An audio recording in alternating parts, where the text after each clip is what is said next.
So here are the 5.6 notes. This is the last section of our chapter 5. This is where we're going to solve rational equations. So our objectives are we can solve rational equations and then determine which numbers cannot be solutions. Now remember, this means if they are not solutions, they are extraneous. So we'll have to deal with some extraneous solutions here. Okay, the first one, we have solve. We need to solve 3 over x plus 1 equals 9 over 4x plus 5. Now, remember earlier on that you guys kind of learned about solving proportions, right? That's kind of from pre-algebra, algebra 1, even geometry. So whenever you have a fraction equals another fraction, what you need to do here is cross multiply. So we're going to do 3 times our 4x plus 5. And then we're going to do 9 times our x plus 1. So we have 3 times 4x plus 5. And then we set that equal to 9 times x plus 1. So once we've done that, we're going to distribute the 3 to both the 4x and the 5. That should give us 12x plus 15. And then we do the same thing on the other side. We distribute the 9 to the x and to the 1. So we get 9x plus 1. Now it really just becomes a multi-step equation, trying to get x all by itself. Go ahead and try this on your own just to make sure that you know how to do it. So pause the video and try to solve for x here. Okay, hopefully you pause the video so you can try to solve for x. So the first thing is I'm going to subtract 9x from both sides. I just like to keep my x's positive. If you wanted to subtract 12x from both sides, you could also do that. So we now have 3x plus 15, and that equals 9. Now to get 3x by itself, I subtract 15 from both sides. Now I get 3x equals negative 6. And then I divide both sides by 3 to give us negative 2. So after doing that, we should get a final answer of x equals negative 2. Now, what we're going to do next for our next problems, this one, is kind of similar to how we had to simplify complex fractions. What we're going to do is try to eliminate our denominators by using the LCD, the least common denominator, or another way of saying it, our least common multiple. Remember, those two words or those two phrases can be used interchangeably. Now, when we're finding the LCD, we need to look at the denominators of all of our fractions and see what they have. So I see that one fraction has an x, okay? So that means we're probably going to use it in our LCD.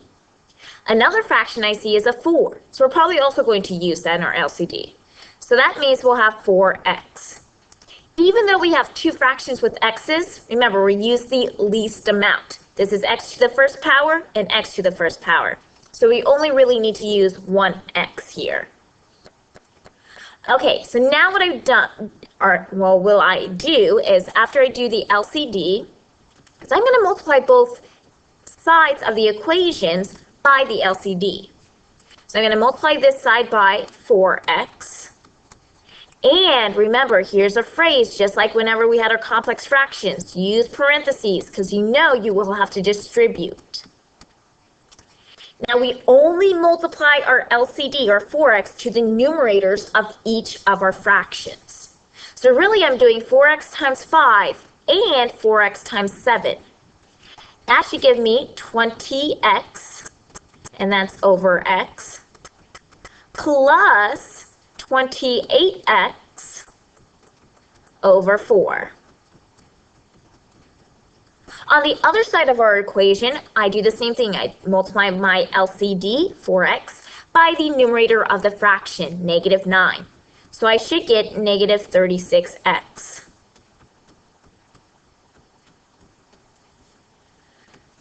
So now what I can do is cancel things out.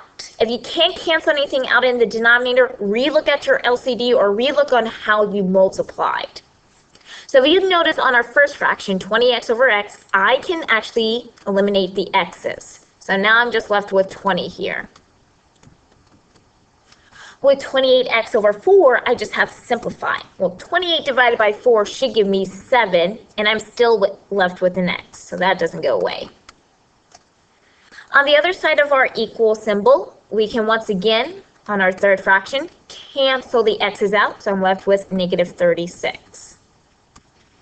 And so just like with our last problem, it is a multi-step equation, and you're just solving for x. So go ahead, pause the video, just take a few seconds to solve for x.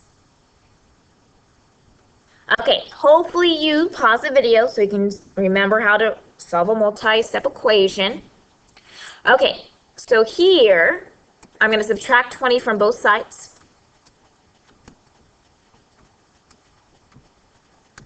And I get 7x equals negative 56. And now I divide both sides by 7, and my final answer should be negative 8. Okay. Remember, if you ever need to write down this information, I'm going too fast, make sure you pause the video or slow it down. Okay, let's do our next problem here. So once again, we are going to solve. Just like our last problem, we need to first figure out our LCD, least common denominator, or you can say least common multiple, same thing. Now, just like last time, we're going to look at all the denominators of our fractions and see what they have. Whatever you see in the denominator, it has to be part of the least common denominator. Well, in my last fraction, 3 over x, I see an x in my denominator, so that's definitely going to be part of my least common denominator. And in my second fraction here, I also see an x minus 5, so that will also be in my least common denominator. So really, I have x times x minus 5 as my LCD. Now, just like last time, I'm going to multiply the numerators of all my fractions by the LCD. So I'm going to multiply the 3 by x times x minus 5. And because I have two terms over here, make sure you use parentheses because you know you're going to distribute your LCD to both terms. So remember, whenever you have more than one term on one side of the equal symbol, you need to distribute. So use parentheses. So I take my entire LCD, I multiply by 1, and then I'll multiply by 8. Well, 1 times x minus 5 should just give us that, x times x minus 5. Now I have minus, don't forget the minus symbol. Now what I have is I have 8 times my x, so I get 8x, times x minus 5. And that's all going to be over x minus 5. On the other side of the equal bar, I'm going to multiply my numerator, 3 by x, so I get 3x, and by the x minus 5.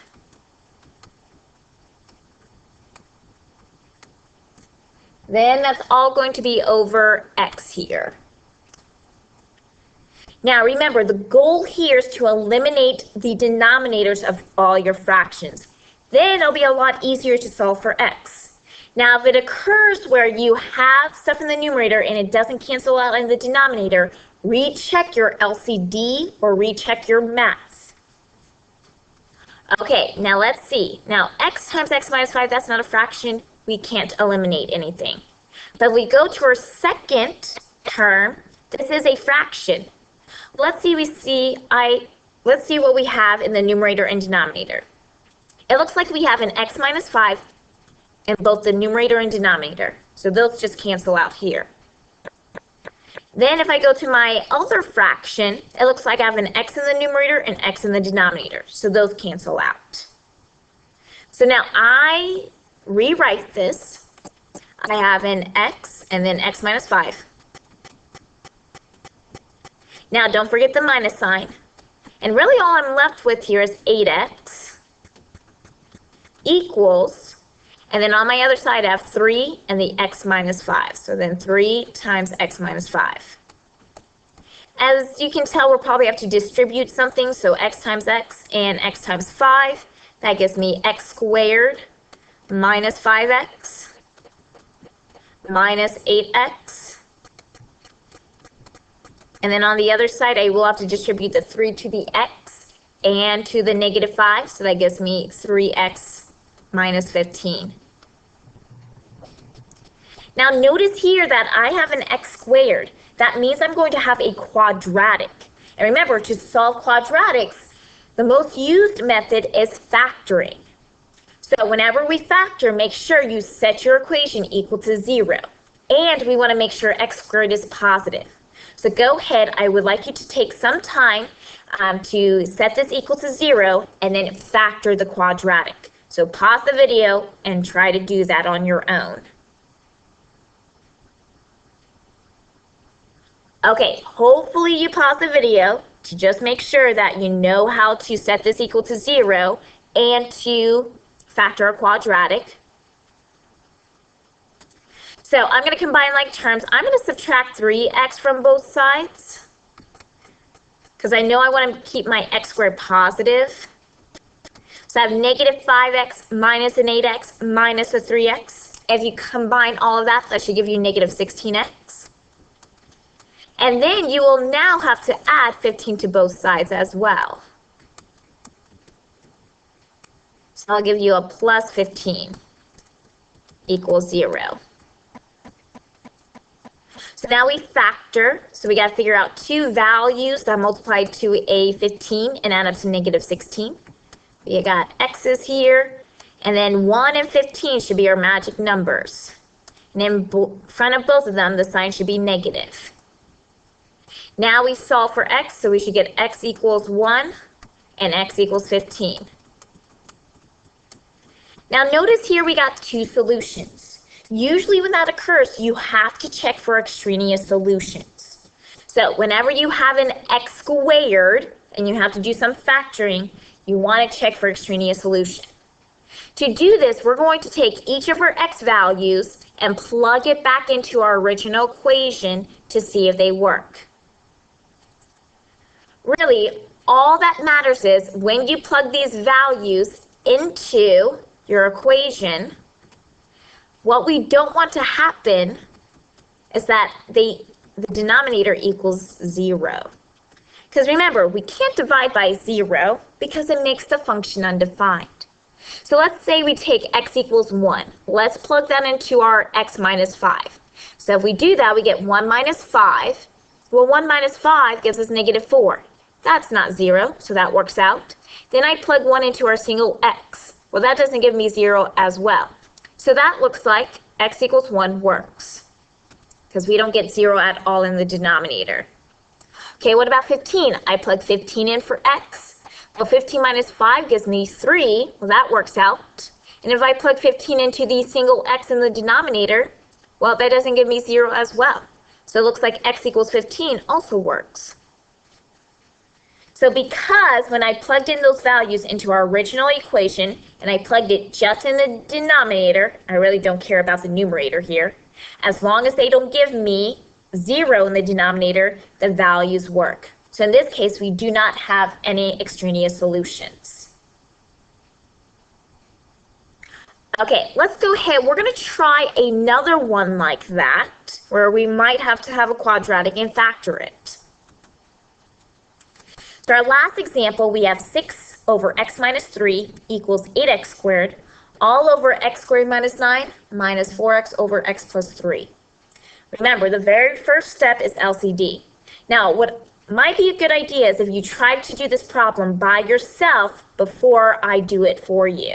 Right? So what I would like you guys to do is go ahead and pause the video and try to work this entire problem out. So find x values that work.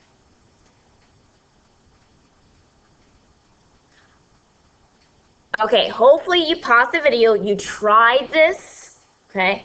If you were struggling a little bit, let's see if we can answer or clear any misconceptions or misunderstandings. So remember, the very first part we always have to do is find the LCD. Now this one was a little bit different, because notice in our denominator we have x squared minus 9. Whenever you have something you can factor, you need to do that first to see if it's going to be similar to some of the other denominators. So if we factor x squared minus 9, that should give you x minus 3 and x plus 3. So notice in the other fractions in the denominators, they also have similar factors. So that means our LCD is just going to consist of x minus 3 and x plus 3.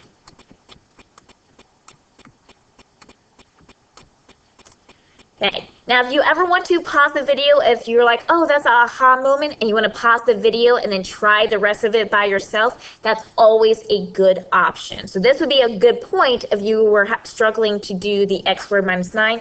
This would be a good point to now pause it again and then retry the problem.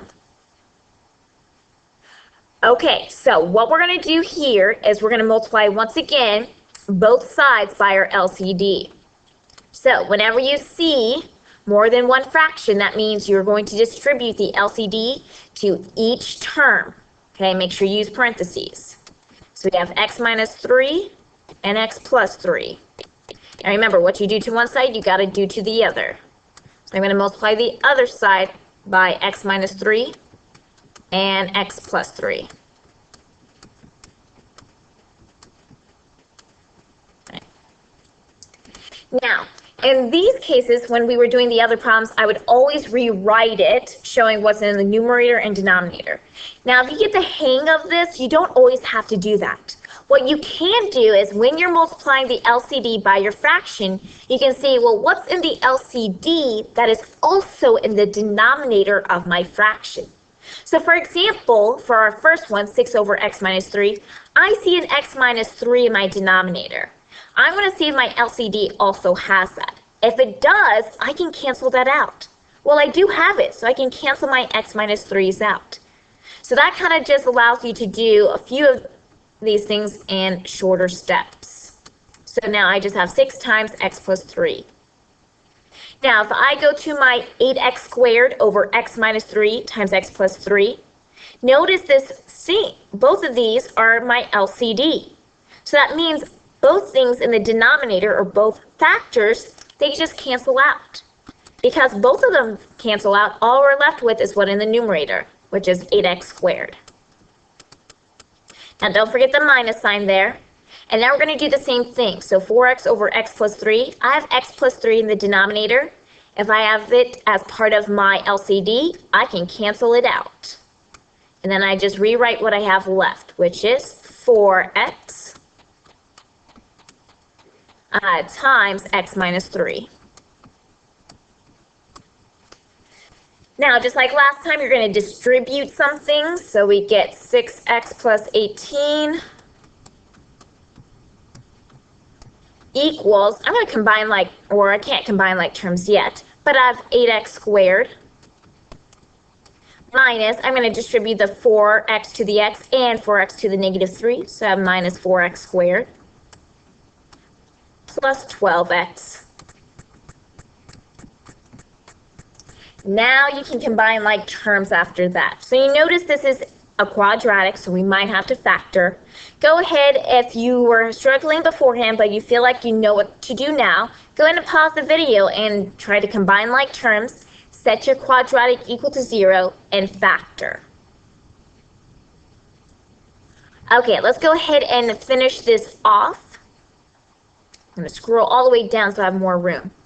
Okay, so when you combined stuff, I would always advise make sure that your x squares stay positive. So I would subtract 6x and 18 from both sides so that my x squared will stay positive. So now I have 0 equals, I combine my 8x squared with my negative 4x squared to give me 4x squared. Then I do 12x minus 6x, that still gives me a positive 6x, and then a minus 18. Now remember, whenever you're factoring, sometimes you might have a greatest common factor, something you can take out of all the terms.